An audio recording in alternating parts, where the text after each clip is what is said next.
Aquele dia deveria ter sido um dos mais felizes na vida de Marina e Machim. Depois de 2 anos de economia rigorosa, sacrifícios e noites mal dormidas, finalmente chegará o momento de buscar o carro novo, um sedã elegante que eles escolheram juntos. Marina acordou com o coração acelerado, imaginando o cheiro de carro 0 km, a sensação do volante nas mãos, a liberdade de não depender mais de transporte público. Mas o destino tinha outros planos. Machim estava estranho desde o café da manhã. Olhava para o celular como se esperasse uma bomba explodir, sussurrava ao telefone com a mãe em tom tenso e evitava o olhar de Marina. É só nervosismo, ela justificou para si mesma. Afinal, comprar o primeiro carro da família não era qualquer coisa. Quando perguntou se ele estava pronto, Machim respondeu com um claro tão fraco que soou como uma mentira. O silêncio no caminho até a concessionária era ensurdecedor. Machim, que normalmente falava sem parar quando estava ansioso, mantinha os olhos fixos na janela, como se as ruas tivessem as respostas que ele não queria dar. Marina tentou animá-lo, falando sobre os passeios que fariam, as viagens de final de semana, mas cada palavra dela se perdia no vazio. Algo estava muito errado. Ao chegarem, o vendedor Dmitri os recebeu com um sorriso largo, conduzindo-os até o carro dos sonhos, brilhando no centro do salão. Marina não conteve a emoção. Era perfeito, exatamente como haviam planejado. Os documentos estão todos prontos, anunciou Dmitri. Falta só a apólice do seguro, e o carro é de vocês. Foi então que a porta se abriu com estrondo. Jeanette Borisovna, a sogra de Marina, entrou como uma rainha em seu trono, balançando um molho de chaves e uma pasta de documentos com ar de triunfo.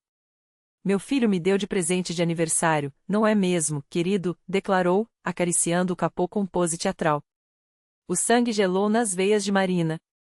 Machim ficou pálido, a boca entreaberta, mas nenhuma palavra saía. Era a cena que ela mais temia e pela qual, ironicamente, já estava preparada. Porque Marina não era ingênua. Em 3 anos de casamento, aprendeu que Jeanette não conhecia limites quando o assunto eram os desejos dela. Por isso, na noite anterior, quando notou o comportamento suspeito do marido, ligou para a concessionária e checou cada detalhe da compra. E naquela mesma manhã, enquanto Machim tomava banho, revistou suas mensagens com a mãe. Agora, com a calma de quem já sabe o final da história, ela tirou o celular da bolsa e ligou o gravador. Aproximou-se da sogra com uma serenidade que assustou até ela. Jeanette Borisovna, disse em tom baixo, mas firme o suficiente para que todos ouvissem, este carro foi pago com o suor da nossa família.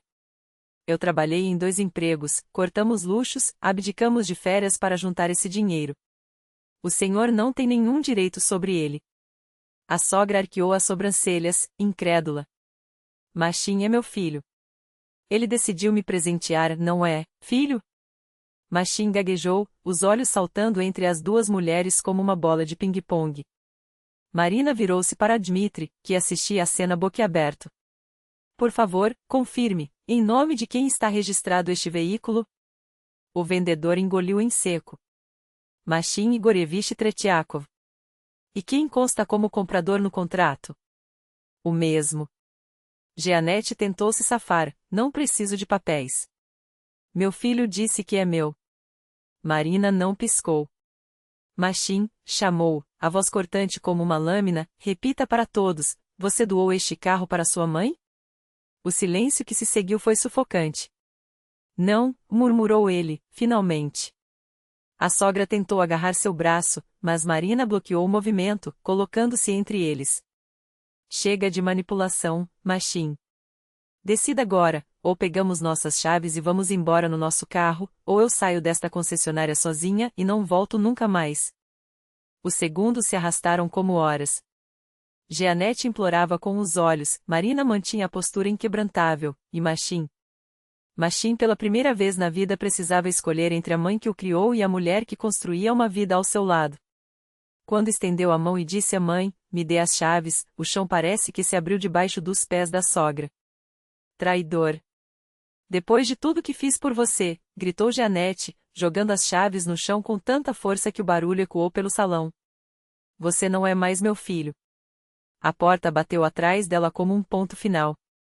Machim agachou-se para pegar as chaves, as mãos trêmulas. Ela vai ficar magoada, balbuciou. Marina não teve piedade. E nós? 2 anos de economia jogados fora por um capricho dela? O resto foi burocracia tensa, assinaturas em silêncio, um peso no ar que nem o ar-condicionado conseguia aliviar. Em casa, a bomba explodiu. Marina começou a arrumar uma mala sem dizer uma palavra. O que você está fazendo? Machim perguntou, o pânico na voz. Vou para a casa da minha mãe. Preciso repensar se ainda quero um casamento onde meu marido não tem coragem de me defender. Marina, por favor, foi só um mal-entendido. Um mal-entendido? Ela riu sem humor. Isso é padrão, Machim. Hoje é o carro, amanhã é o apartamento, depois é a herança dos nossos filhos. Você permite. Sempre permite. Ele afundou na cama, derrotado. Ela disse que todas as amigas iam ter inveja, que eu seria a filha perfeita. Marina olhou para ele com uma mistura de pena e decepção. E eu? Eu não merecia que você pensasse em mim primeiro? Em nós? Machim não teve resposta. Porque, no fundo, ambos sabiam, a batalha estava apenas começando. Marina fechou a mala com um gesto seco e dirigiu-se à porta. Antes de cruzá-la, voltou-se, os olhos brilhando com uma mistura de determinação e desilusão. Quando aprender a ser marido e não um menino de mamãe, me ligue. As palavras caíram como uma sentença. E, pela primeira vez, Machim não teve forças para correr atrás dela. Os 3 dias seguintes foram um turbilhão de arrependimento. Ele ligou a cada hora, enviou mensagens desesperadas, jurou mudar, implorou por uma segunda chance. Mas Marina manteve silêncio. Até que, no 4º dia, algo inesperado aconteceu, o telefone tocou, e do outro lado da linha estava ela. Jeanette Borisovna. Marina. A voz da sogra soou estranhamente calma, quase frágil. Precisamos conversar. Elas se encontraram em um café próximo à casa dos pais de Marina, um lugar neutro, onde nenhuma das duas pudesse se sentir invadida. Jeanette chegará com olheiras fundas e uma postura que traía anos de tensão acumulada.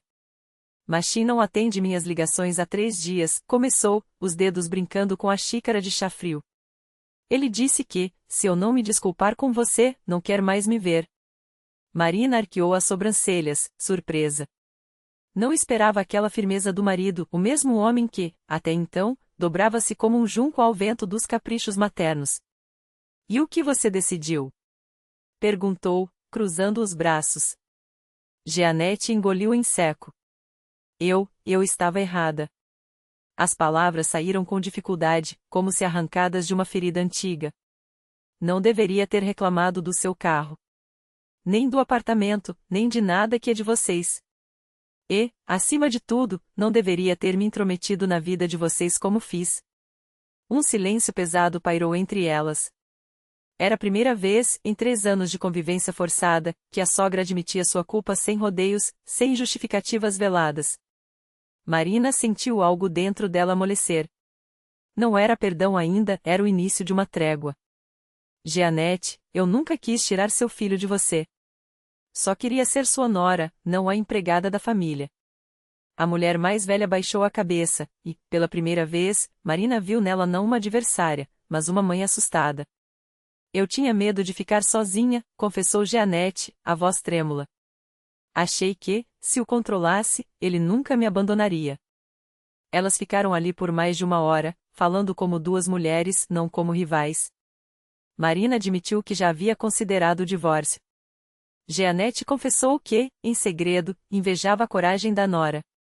Quando se despediram, não houve abraços forçados, mas um entendimento tácito, a guerra havia terminado. Naquela noite, ao chegar em casa, Marina encontrou Machim à sua espera, um buquê de rosas vermelhas tão grande que quase escondia seu rosto contrito.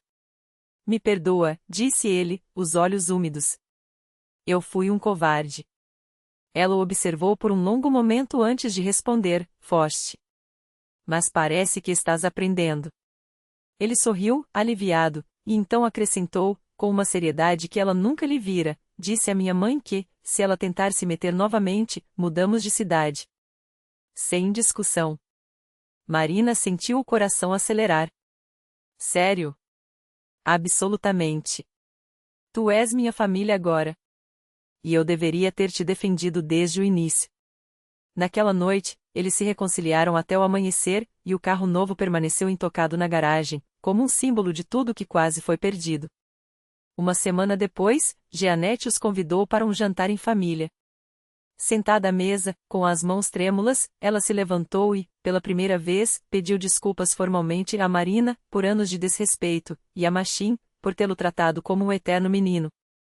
Depois, presenteou a nora com um broche de prata, herança de sua própria mãe. Quero que saibas, tu fazes parte desta família. Marina não conseguiu segurar as lágrimas. Era o reconhecimento que esperara por tanto tempo.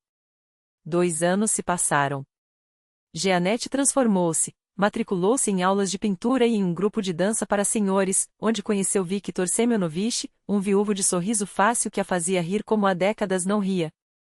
Machine, por sua vez, tornou-se o marido que sempre deveria ter sido, firme com a mãe, atento à esposa, presente como pai. E Marina? Ela deu à luz Dmitri, cujo nome era uma homenagem silenciosa ao gerente da concessionária, testemunha involuntária do dia em que tudo mudou. Aquele carro, aliás, ainda roda como novo. Agora, leva a família inteira para a casa de campo nos fins de semana, Marina, Machine, o pequeno Dima e a avó Jeanette, que enche o neto de brinquedos em vez de cobiçar o que é dos outros. Às vezes, ao passar pela concessionária, Marina sorri. Bom que teve coragem de dizer não. Caso contrário, hoje seria a sogra quem estaria ao volante e eles, ainda a pé, carregando culpas que nunca deveriam ter sido suas.